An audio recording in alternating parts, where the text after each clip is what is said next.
வாழ்க வையகம், வாழ்க வளமுடன். அனைத்து உறவுகளுக்கும் இனிய வணக்கம்.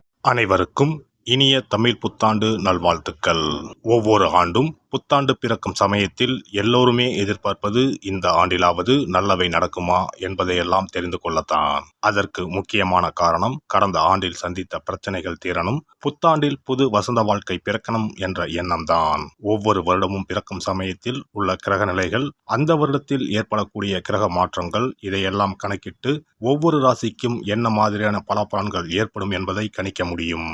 அந்த வகையில் சுழற்சியாக மீண்டும் மீண்டும் வரும் 60 தமிழ் ஆண்டுகளில் தற்போது பிறக்க இருப்பது 40வது தமிழ் வருடமான பராபவ வருடம். இந்த பராபவ வருடம் 14/4/2026 செவ்வாய்க்கிழமை அன்று கிருஷ்ணபட்சம் துவாதசி திதியில் சதயம் நட்சத்திரத்தில் கும்ப ராசியில், புதன் ஹோரையில் வைத்திருதி நாமயோகத்தில், நேத்திரம் ஜீவனற்ற பஞ்சபட்சியில் மயில் துயில் கொள்ளும் நேரத்தில் புதன் தசை ராகு புத்தியில் பிறக்கின்றது. இந்த தமிழ் புத்தாண்டு மேசராசியில் சந்திர பகவான் 10ஆம் இடத்தில் இருக்கும்போது பிறப்பதால் பல ராசிகளுக்கு அதிகார பொறுப்புகள், தொழிலில் முன்னேற்றம், திடீர் பணவரவு கிடைக்கும். சொந்த வீடு, கார் வாங்கும் யோகம் மற்றும் வருமானம், பதவி உயர்வு கிடைக்கும். கடின உழைப்புக்கு ஏற்ற நல்ல பலன்கள் கிடைக்கும். ஒரு சில ராசிக்காரர்களுக்கு வைகாசியில் வரக்கூடிய குரு பெயர்ச்சி, ஐப்பசியில் நடக்க இருக்கும் ராகு கேது பெயர்ச்சியால் ஒருவித பதற்றமும் பரபரப்புமாக இந்த வருடம் காணப்படும். தேவையற்ற கோபம், வேண்டாத தர்க்கம் இதெல்லாம் தலை தூக்கும். புதிய வகை நோய் தொற்றுகளின் தாக்கம் இருக்கும். இதில் கூறப்பட்டிருக்கும் பலன்கள் பொது பலன்களே. அவரவர் ஜாதகத்தில் நடைபெறும் தசாபுத்தியை பொறுத்து நன்மை தீமையான பலன்கள் கூடலாம் அல்லது குறையலாம். பராபவ வருடம் முழுவதும் வாழ்க்கை வசந்தமாக இருக்க அவரவர் குலதெய்வத்தையும் இஷ்ட தெய்வத்தையும் வழிபடுங்கள்.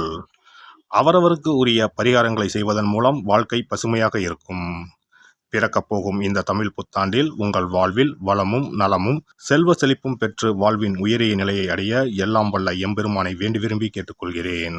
மகர ராசி அன்பர்களே, ஆண்டின் தொடக்கத்தில் உள்ள கிரகநிலைகள் உங்களுக்கு அனுகூலமாகவே உள்ளது. சனியின் தாக்கத்தில் இருந்து விடுபட்டிருக்கிற உங்களுக்கு குரு ராகு கேது பயிற்சிகளால் எந்த வகையான கோல்சார மாற்றம் ஏற்படும் என்பதும், மற்ற கிரக நிலைகளால் என்ன பலாபலன்கள் வரக்கூடும் என்பதும் கணக்கிடப்பட்டே இந்த தமிழ் புத்தாண்டு பலன்கள் சொல்லப்பட்டுள்ளது. அந்த வகையில் இந்த வருடம் உங்களுக்கு வார்த்தைகளில் நிதானம் இருந்தா வாழ்க்கை மணக்கக்கூடிய ஆண்டாக இருக்கும். அலுவலகத்தில் உங்கள் திறமை உணரப்பட்டு உரிய பெருமைகள் வந்து சேரும். மேல் அதிகாரிகளுடன் நெருக்கம் அதிகரிக்கும். யாரோட பழைய பகையும் நினைவில் வைத்துக் கொள்ளாமல் இருக்கிறது நல்லது. உடன் இருப்போர் ஒத்துழைப்பு மனதிற்கு மகிழ்ச்சி தரும். வெளியூர் வெளிநாட்டு வாய்ப்புகள் வந்தா மறுக்காம ஏத்துக்கிறது எதிர்கால நன்மைக்கு வழிவகுக்கும். இல்லத்தில் இனிய சூழல் உருவாகும். வாழ்க்கை துணை உடல்நலம் சீராகும். வீடு வாகனம் வாங்கும் வசதிகள் அதிகரிக்கும். சுபகாரிய தடைகள் விலகும். வரவு அதிகரிக்கும் போது வரட்டு கௌரவத்திற்காக செலவிட்டு கையிருப்பையும் சேர்த்து கரைச்சிட வேண்டாம். வாரிசுகளால் பெருமை சேரும். தம்பதியர் இடையே மனம் விட்டு பேச வேண்டும். எந்த சமயத்திலும் வார்த்தைகளில் நிதானம் வேண்டும். செய்யும் தொழில் எதுவானாலும் வளர்ச்சி தொடர்ச்சியாகும். எதிர்பார்த்த வர்த்தக கடன் உதவிகள் கைகூடும். அரசு துறையினருக்கு சாதகமான சூழல் நிலவும். சிலரின் நயவஞ்சக பேச்சு சங்கடத்தில் சிக்க வைக்கும். எச்சரிக்கையாக இருக்க வேண்டும். அரசியல் சார்ந்தவர்கள் பாராட்டுகள் பதவிகள் பெறலாம். முகஸ்துதிக்கு மயங்குவதை முதல் வேலையாக உதருங்கள். கலை படைப்பு துறையினருக்கு முயற்சிகள் முழுமையாக பலன் தரும். படைப்பு ரகசியத்தை பிறரிடம் பகிர வேண்டாம். கவனச்சிதறல் இல்லாமல் படிக்கிற மாணவர்கள் கடகடனும் முன்னேறலாம். பெண்களுக்கு யோகத்தின் அளவு அதிகரிக்கக்கூடிய ஆண்டாக இது அமையும். மனப்பேரும் மகப்பேரும் மனம் போல கிட்டும். உடல்நலத்தில் இருந்த சங்கடங்கள் தீரும். யாருக்கும் வாக்குறுதிகள் தருவதற்கு முன்னால் யோசிக்க வேண்டும். விலை உயர்ந்த எதையும் இரவல் தரவோ பெறவோ வேண்டாம். வாகன பழுதை உடனுக்குடன் சரி செய்ய வேண்டும். வெளிநாட்டு பயணத்தில் சட்டத்திட்டங்களை மதித்து நடக்க வேண்டும். தூக்கமின்மை, இடுப்பு வலி, கணுக்கால் வலி, கழுத்து உபாதைகள் வரலாம். இந்த வருடத்தில் ஒருமுறை பிள்ளையார்பட்டி சென்று கற்பக கணபதியை வணங்கிவிட்டு வாருங்கள். சனிக்கிழமைகளில் சிவன் பார்வதியை வணங்குங்கள். வாழ்க்கை சீராகும், சிறப்பாக அமையும். தமிழ் புத்தாண்டு சித்திரை முதல் நாளில் ராசிக்கு உரிய தெய்வங்களை வழிபடுவது நற்பலன்களை தரும். சென்னை குன்றத்தூர் முருகன், மதுரை மீனாட்சி அம்மன், திருப்பதி பெருமாள் மற்றும் பழனி முருகன் போன்ற பிரசித்தி பெற்ற கோயில்களுக்கு சென்று சிறப்பு அபிஷேக அலங்கார வழிபாடுகளில் கலந்து கொண்டு புத்தாண்டு சிறக்க வழிபடலாம்.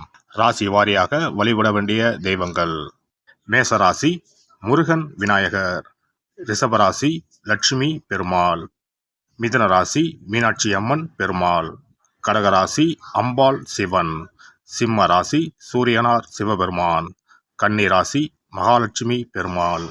துலாம் ராசி மகாலட்சுமி திருப்பதி பெருமாள்.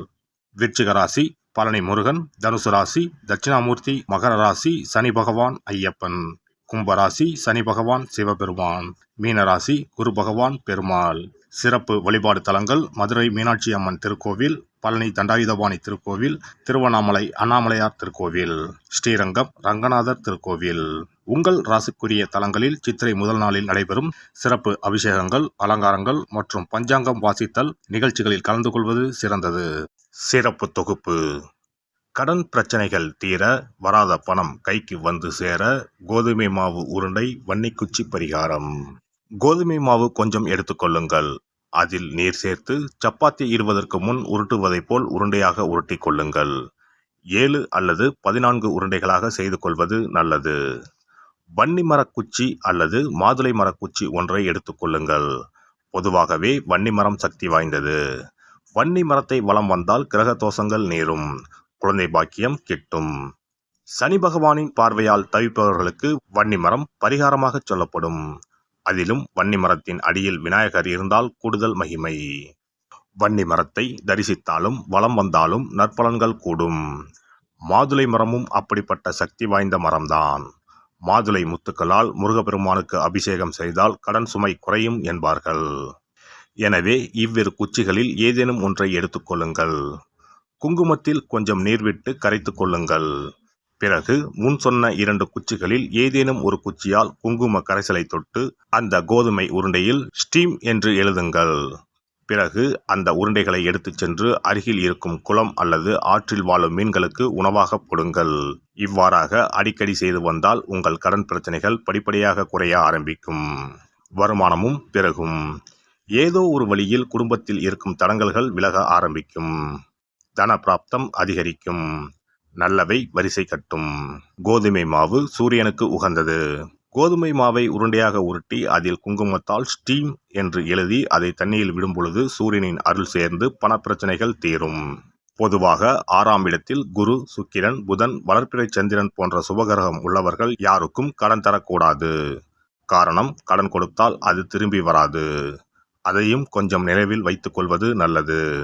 இப்படி கடன் கொடுத்து திரும்ப வராதவர்களும் இந்த பரிகாரத்தை செய்து பண வரவில் இருந்த தடைகளை நிவர்த்தி செய்யலாம்.